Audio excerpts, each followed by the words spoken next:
Jimmy Dimon, the chairman and CEO of JPMorgan Chase, is with us at the Ohio State House. Thank you so much for being here today. Happy to be here. Tell us a little bit about your annual shareholder letter. You mentioned many topics that are still relevant right now. U.S. economy recovering after the pandemic, but then inflation and the war on Ukraine have kind of slowed it down. Is your mind changed on that? Not exactly. First of all, I'm thrilled to be back in Ohio and Columbus again, where you have 17,000, 18,000 people. It's really one of the great centers of JPMorgan Chase. But it's kind of right now the economy is quite strong. And consumers have a lot of money, they paid off a lot of debt, businesses are strong, things are going quite well, and they will for a while. That's going to be met by two countervailing forces.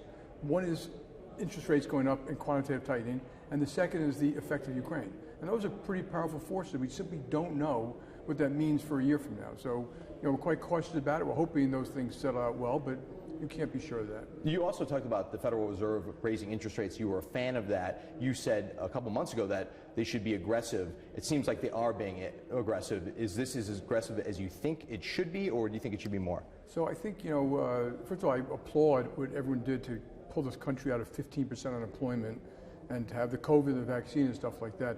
But clearly at this point, we need to raise rates. Inflation is 8%. It may come down a little bit, but wages aren't going to come down that quickly. House prices aren't going to come down that quickly. Commodity prices, fuel, gas, wheat, corn are not going to come down that quickly. And they have to meet that to try to slow the economy down just enough. The so-called soft landing, when they slow it down, inflation starts coming down. And I think they're going to have to be pretty aggressive at this point. And I also think, by the way, the more they do now, the easier it'll be later. So I wouldn't wait too long, because then, of course, inflation can kind of run away a little bit, and then it'll be even harder. And you mentioned that JPMorgan Chase is ready for fluctuations in the market and volatility. Could you explain that? Yeah. So we've always run JPMorgan Chase with a fortress balance sheet, meaning we want to serve a client like we do in Columbus, day in and day out, good weather, bad weather. So we have a fortress balance sheet, fortress earnings, risk controls, regulatory systems, and stuff like that. So we're always prepared for that. All things being equal, rising rates help us. But rising rates don't help us if we have stagflation.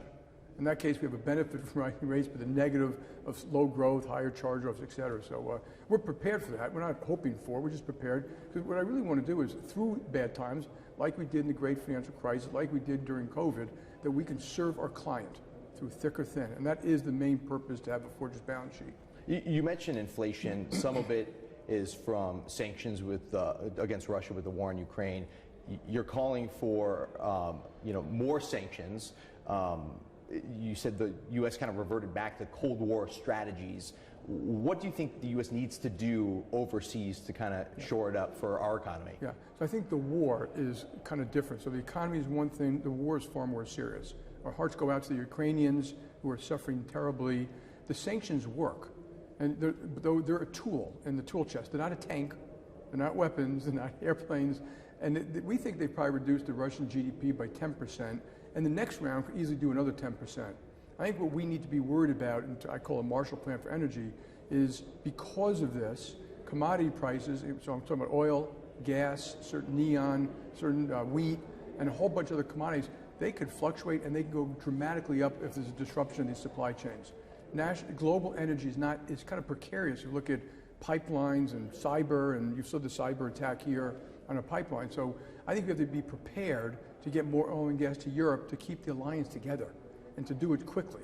And so that's what we're worried about. That does not mean we have to stop green goals. We should still approve these projects, but this is war, and oil and gas is needed now, this winter, in Europe for allies. And I think we better be very clear. The other thing which I think people should keep in mind, if oil and gas prices go very high because we fail to do that, people are going to turn off oil and gas, not going to buy it, too expensive, particularly poor nations, and they're going to do more coal. It will be far dirtier. So we have to be very thoughtful about this.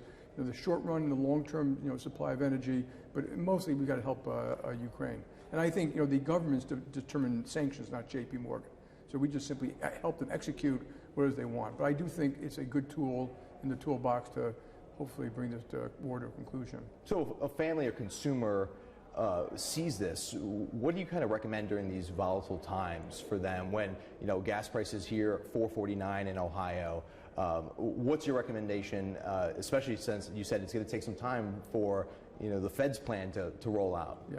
So So I give you more of a longer term strategy, which is I think we need to do things to make jobs in the lower end pay more. So I'd be in favor of doing like raising minimum wages, changing the earned income tax credit, and I think if oil and gas prices go that up, we have to do something about that because the lower income individuals suffer much more than that. So we need to be very thoughtful. What we shouldn't do is constrain the delivery of oil and gas. That'll make prices go up even more. High prices will get more into the market, so it's important we not make silly decisions here, to make really thoughtful decisions. You mentioned low-income households, and you need to help them out too. I know JPMorgan Chase has been kind of reversing some of their underwriting with loans to make it more equitable for everyone, especially people of color. Yeah. Could you tell me about that? Yeah, so we've gone out of our way. After COVID, we started way before all this, but COVID, the murder of George Floyd, a lot of people said we have to do more to help the black community, to help the lower income community. So we've announced enormous programs, $30 billion for racial equity, but think of mortgages for minority families and how we can go about making them more attractive and more available, including using like data and AI to do what I call reverse discrimination. Like, you may not know, but rent payments are not included in credit score. But if you've been paying rent for 20 years, you're probably in very good credit. So we're putting more loan officers in black neighborhoods and things like that. $12 billion of affordable housing, a lot of stuff on work skills. So there's a whole list, which you should get later, of all the work skills things we're doing here to get kids in high schools and community college with skills like coding, program management, cyber. So when they get out, they've got good paying jobs. And so we're all in that kind of thing, and there are a whole bunch of other programs too that I think can make a big difference. And you said countries like Germany and I think it was Sweden are doing a good job at this? Switzerland and Germany have these apprenticeship programs. So they have the same numbers as we do. 30% of the kids go to college, 70% go to apprenticeship programs. But think of it as they get certified skills. And they can go back to college, but they work in 10th grade, 11th grade, and 12th grade. When they get out, they have a job making $60,000 a year. If they want, they move up. It's almost like engineering. They can start in plumbing and they can become massive plumbing engineer type things, or electrical or something like that. Unemployment rates among younger people, like 17 to 25 in Switzerland and Germany, 3%. If you go across the board of France, it's something like 20%. And what I like to point out is that good policy works. It's hard. You got to really roll up your sleeves and get it done. It's got to take place locally. I mean, you can't just come into Columbus and impose things on Columbus. You have people here who need certain types of jobs. And virtually, everyone needs automotive and everyone needs cyber and data, but not everyone needs, construction or advanced manufacturing. And here, by the way, you're going to need a lot of all of it because of Intel moving in, which I always think is a fabulous American. Let's go build those great semiconductors. What about people with criminal records? Yeah, listen. We've always been the nation of a second chance. Believe it or not, there's something like 70 million people with criminal records. Some are misdemeanors. But very often a company, if you have anything, they won't even talk to you, and it's not right. So I'm not talking about hardened, violent criminals, but to give people a second chance. And we're doing it here. We've done it all around the country. And this year we've hired something like 2,500 former felons. And they want to work hard. They don't want to go back to jail. And when they get out of jail sometimes, they can't get a car. They can't get a driver's license. They owe back fees. They can't get housing. It's not right. So to give people a second chance is the best thing for society and for them. And most of the people who hire ex-felons will tell you, loyal, hardworking, never want to go back. And a lot of them families. They just want to do what every other American wants to do. And a lot of them committed some stupid crime when they were a kid. Let's talk about large corporations for a second. Do you think large corporations should be taking stances on major policies, such as potential Supreme Court decisions on abortion rights, so to speak, and even gender and sexuality being taught in the classroom? There are some major corporations that have come out publicly on this. Just what are your thoughts on that? I think you have to be very careful on this one. So we support proper voting rights, totally. But when you talk about the voting laws that a state passes, there's usually 100 things in there. And you might sit here and say, well, I support 50, but not the other 50. Same with some of these bills for gender in schools, and same for some of these other things. So you have to be very careful you say support it. We support the LGBT community 100%. That doesn't mean that every law that someone passes, we agree with every piece of it. And so I don't think corporate America should become a weapon for either the left or the right and adopt those things. We still can have our principles, and there are times you should fight those principles, but I read those laws very carefully. We have, and every one of these things you probably would agree with some, and now with the others. Why should we become a weapon for somebody else? Now, what does that mean for some of the branches you have in most states, and some of those states have those laws? Yeah, so when we have something to say, we'll say it. And obviously the first thing I always worry about is our employees. And so that will be something we think through how we want to respond to that. And we may respond to that separately from commenting on the law. The Supreme Court of the land is the Supreme Court of the land. And that's not my point there, but I can take care of my employees. Do you think generally laws like this, either on the state or federal level, prevent businesses from coming to Ohio? Yeah, I think you have to be very careful. The Supreme Court is talking about whether something's constitutional or not. It's not saying whether it's allowed or not, and so that's why you have to be very careful you get that. I think it's possible that some states will pass laws that, certain people will want to work there and certain companies won't want to go there. On the other hand, it may attract certain other people. It's America, it's a democracy. So again, you have to be quite careful. And I have a little respect I think we shall have a little respect for all sides of these arguments sometimes. So I hear JPMorgan Chase is building a new building in Manhattan. Yeah. What does that mean for the employees here?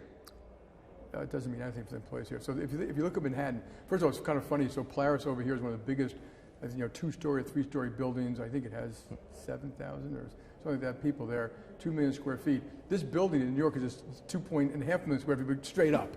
So instead of taking all that land and stuff like that, it'll have about 14,000 employees. But our headcount in New York generally has been going down. Our headcount here has generally been going up. And so this is just a great place to work. We've got tech centers here. We got marketing people. We've got mortgage folks. We've got credit card folks. We do a lot of great stuff here that you wouldn't want to do in New York. So they're not competitors. They're just different. And I did hear that you have a Morgan Health too. Is that launching out of here, the Columbus location? Yes, it's Morgan Health. So we spend $2 billion in health for our 450,000 that's employees and their families. And the fact is we want better outcomes. So Morgan Health, the goal is to give you better health, better outcomes, hopefully at a cheaper price, more transparency, and we use the word accountability. So the affordable, accountable care would be here. We're working with Columbus, Ohio physicians to get primary care to a lot of our people who don't have it. And we have this really strong belief that you have a primary care physician who helps you navigate kind of the minefield of care. You'll have better care, better health, better outcomes, and it'll probably be cheaper. And there are a lot of lessons we learn in this. So Morgan Health is kind of innovating and helping our people who do all these benefit programs think about innovative programs, telemedicine. We're doing a similar thing with Kaiser Permanente. We're looking at racial health. There are a lot of issues about how what the racial outcomes are and why, for the health of people. And so yeah, we're pretty excited about Morgan Health. And I think that program here starts very soon. And what could people expect from that? Better medicine. If you work for us, you're going to have telemedicine. You're going to be able to go somewhere, get navigation, get the help you need when you need it, have a primary care physician, and remember what is it they say? Cut twice and measure twice and cut once. Yep. If I can stop you from getting sick, high blood pressure, diabetes, it could be wellness programs, exercise, where if I catch it early, you'll live longer. And all those things. That's what we want, and those things also happen to be cheaper. So that we should all be striving for that. America has some of the best health in the world in terms of doctors, physicians, pharma, some of the worst outcomes. Too many people die in childbirth. We have too much diabetes, too much obesity, too much high blood pressure, undiagnosed, and high blood pressure is a major killer, undiagnosed. So, so this is going to be a major effort, and I'm really hoping this kind of Columbus sets the tone for this. Mr. Dimon, thanks for your time today. Clay, thank you. I enjoyed it.